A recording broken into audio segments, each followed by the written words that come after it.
challenges you to Seaquest by Activision.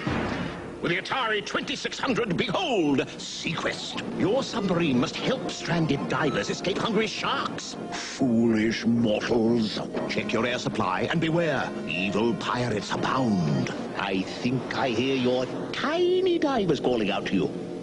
Help. Help. Seaquest. Steve Cartwright does it again for Activision. None of man's fantasies of evil can compare with the reality of Jaws.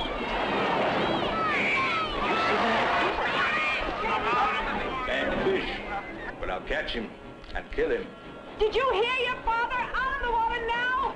This shark, swallow you whole. From the best-selling novel, Jaws, rated PG, maybe too intense for younger children. Hello, everyone, and welcome back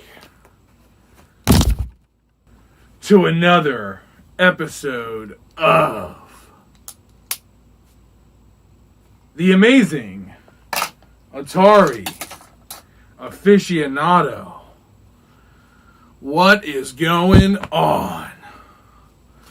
So it has been a while. I do want to apologize that it took me so damn long to get around to the Versus episodes that I talked about a month or so ago. But I hope everyone's doing great. And I just want to say thank you to those who waited patiently for these videos to come out. They will be a consistent thing now. So this is obviously episode 2, and I'm just diving right into it. So today's games, I guess I'll start with the Nintendo one, is Jaws on the Nintendo Entertainment System.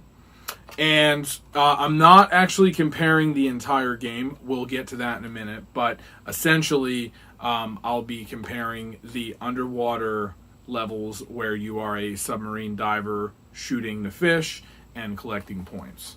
Okay? And then for the 2600, I will be talking about Seaquest by Activision from 1983. So there is the back of the box. I happened to have the box for Seaquest, of course. And I even have the limited 1-year warranty paper, which is blue, which I like. You know, it's consistent with the colors. And I even have the glorious, beautiful manual. So there you go. This is also one of the Atari 2600 games that you could have gotten a patch for. It was known as the Sub Club. And if you were able to reach a score of 50,000 points or more, you would be eligible to join this prestigious organization. And those are the actual words in the manual, which is really funny. You would send in a picture of your TV screen with your name and address. And then Atari headquarters would mail out an official sub-club emblem. So that is definitely something I plan on doing down the road, is trying to get 50,000 points in this game, because it is a very, very fun game, and it is a lot of fun. There's a picture of the developer, if you're interested. His name is Steve Cartwright. So there you go. There is all that. So instead of, comparing the box, because, that is a glorious box, of course. And it would be a little unfair because there's a little bit of unbalancedness here. So I'll just compare the two cards. Usually what I do is I compare the cartridges, the pictures and stuff, and then I compare gameplay. And then I basically finish up with my overall thoughts on both games. So, the Seaquest game is really not that bad. I mean, it's typical standard Activision, and they do a great job of showing a picture of the game, presenting the name, what you need to use to play it, the joystick, and then it lets you know that it is 2 players as well as 1 player. So, it's pretty awesome that they have all that on there.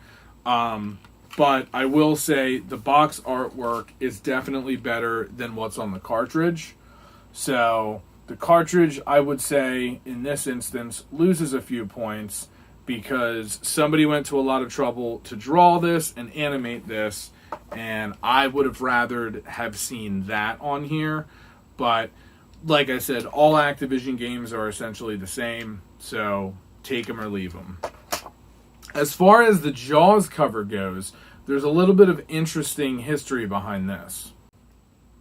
Obviously, everybody should be familiar with the Jaws film. Here I have it on a special anniversary collector's edition 2-tape set. Classic cover right there with Jaws popping out of the water. It's sort of become the iconic visual that is on just about everything.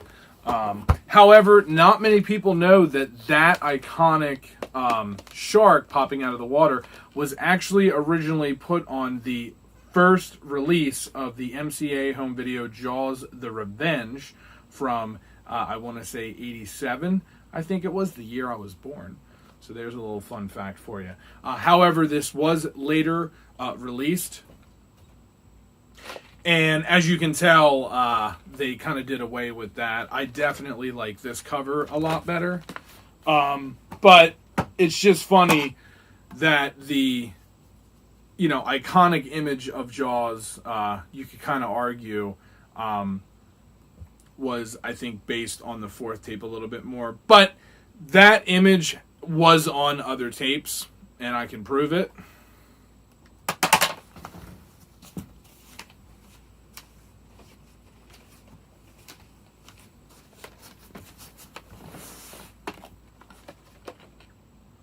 So obviously, as you can tell, it's, it looks different for part 2.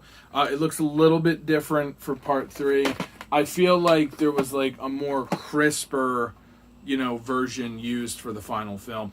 And not to mention the ending of the game, spoilers, is also based on Jaws the Revenge. So even though this, movie came out in the 70s and it's just called Jaws, for all intents and purposes, I feel like it's based on this film because these two came out right around the same time. This came out in 87. So it's kind of interesting, but regardless, it's a good cover, but it's the same cover that I've seen, time and time again. And, it's everywhere. It's on t-shirts now. So it definitely, it gets old seeing it after a while. So I'm going to go ahead and call this a tie. I really can't say one is better than the other. You have an iconic picture, and as far as Seaquest goes, you have your standard Activision cover. So as we head into the next round, we'll see who takes the cake as far as gameplay goes. One quick minor thing to note is I'm only versing the one part of the game, the underwater level where you are a where you are a scuba diver.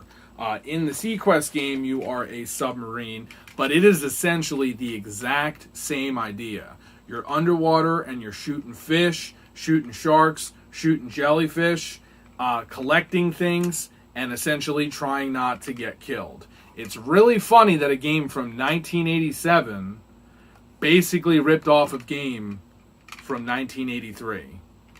And it really goes to show how strong and incredible these 2600 games were, because the essential idea was there and Jaws essentially refined it.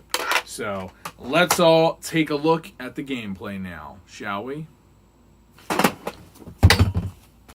All right, so it's time to play the game. Just a heads up, I'm using a Generation 2 Sega Genesis controller to play, and I figured to keep this as fair as possible for the Nintendo, I will be using the classic controller. So, not using any special peripherals or anything like that, and I wanted to at least keep it as fair and square. Let's do this.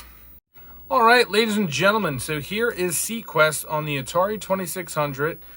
You start the game as the yellow submarine, and yes, that is the one that the Beatles sang about. You are able to shoot various sharks and fish. Some of them attack you, or at least shoot back, kind of like the sharks with frickin' laser beams, like in Austin Powers. And you want to rescue these divers while watching your oxygen tank at the same time. And then you go to the top of the screen to release the divers. Now, here is the catch. It is actually worth it to try and stay underwater for as long as you can and get at least 6 divers, because then you get bonus points for doing that. Now, see, now I got all 6, and see, you get additional points, I believe. So you can do it one at a time, but if you get killed, you'll lose points, as well as you'll lose a diver or 2. So tons of strategy involved, as well as tons of replayability. It's extremely easy to pick up and play. You don't necessarily need a manual to play it. It is a really great game as I knock the camera out of the way and get killed. My goodness, I am a rookie when it comes to Let's Plays. Anyhow, that's pretty much all I got to say. It is an excellent game. I love this. It's really fun. There's a lot of varying gameplay. The enemies are different. You never know which ones are going to shoot at you. And with the oxygen playing a factor, as well as having to go to the surface to relieve the you go to the surface to not only drop off the survivors, but you go to the surface. Oh God, I guess that's the end of the review. All right, ladies and gentlemen, it's time for some Jaws on the NES. So let's not bother with any of this.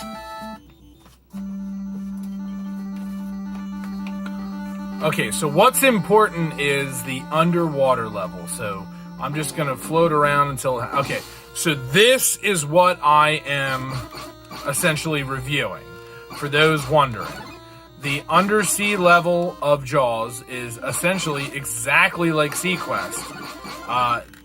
You're killing enemies, you're collecting items, you're leveling up, you're trying to get points. Sure, there's a little bit more going on. Oh, wow, I suck.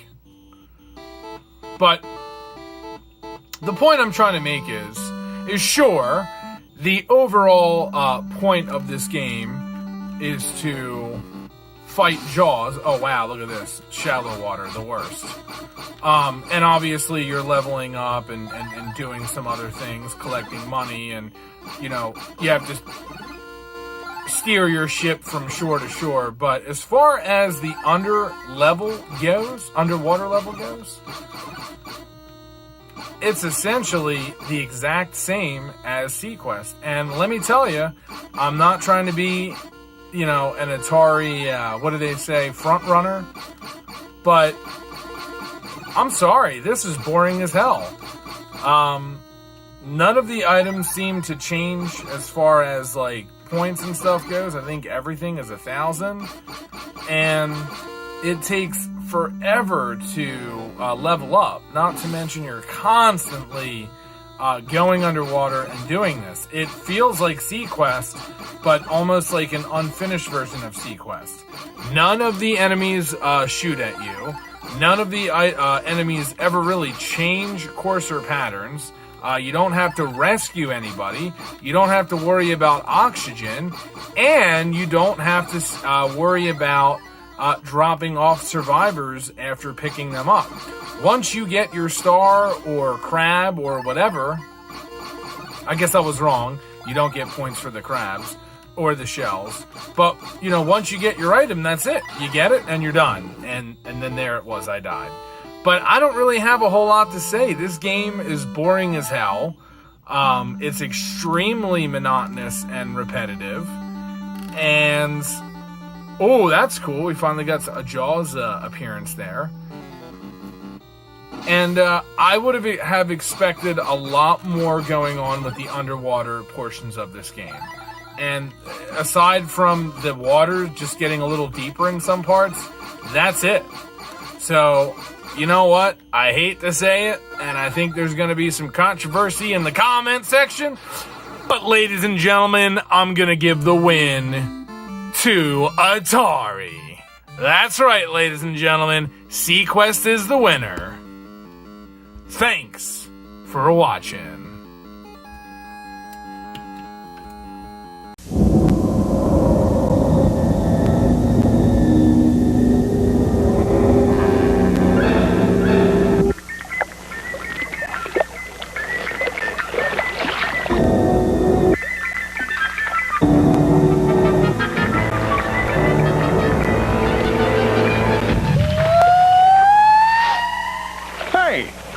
Where's the cream filling?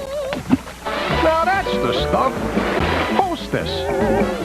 No other company offers you as many different video game cartridges as Atari.